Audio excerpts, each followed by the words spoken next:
Observation is the only thing that gets your writing its nuance. And then the 10% is execution and skill.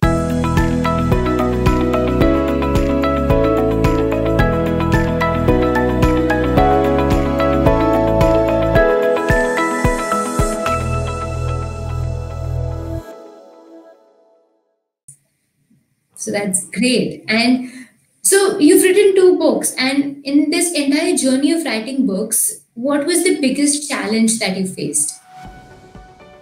The biggest challenge was, the biggest challenge was getting over the common stereotypes that come with writing. So there is a concept of writing block, which I don't think actually exists. Writing for me is a discipline. It's an evolved understanding now that I'm talking about it, but I didn't start out like that.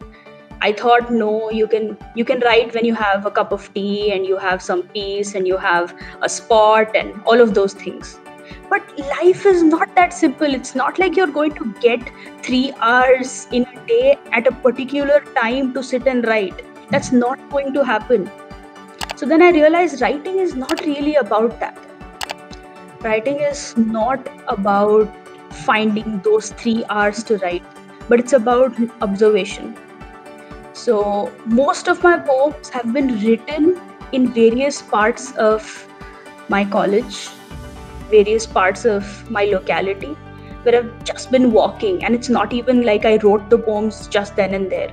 I just observed a few things. I went back home and then I just wrote through those observations. So observation is the only thing that gets your writing its nuance. And then the 10% is execution and skill. Skill you develop over time, execution you get over discipline, but the ability to absorb is something that people need to work on. Look deeper, look with more reverence, with more devotion to whatever it is you're looking at. So I think that has been a journey. So at some point I had a lot of, I had a lot of pressure to sort of finish writing a couple of poems, because a few of them got rejected, and I needed to fill the space with a few more poems. And at that point I remember I had exams in say 15 days. So I needed to finish writing my poems in 5 days, and I wouldn't mention the number of poems I had to do. And the only thing that got me through that phase was knowing that everything is in the eye. So I didn't really have to create 3 hours every day. It's not possible. Being a Franciscan, it's not possible to find those 3 hours in the day.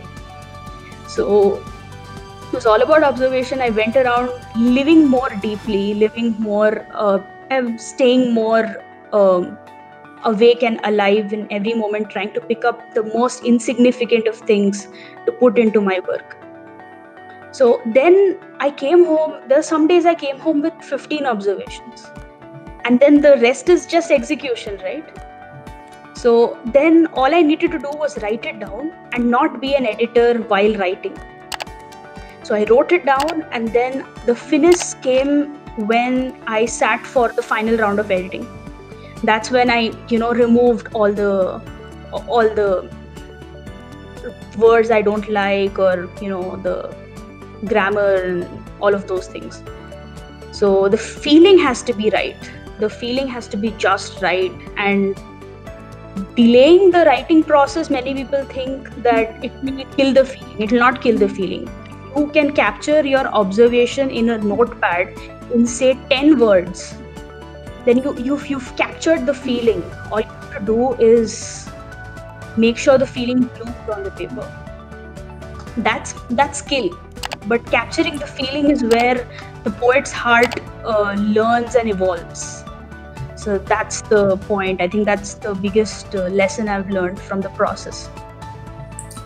I mean, I can actually relate to you very much, because everybody feels that, not everybody, but there's this entire sense that, you should have a place where you write. There should be a safe haven where you can write. But even for me, it's always been like, once I observe something, once there's a thought, it's just there.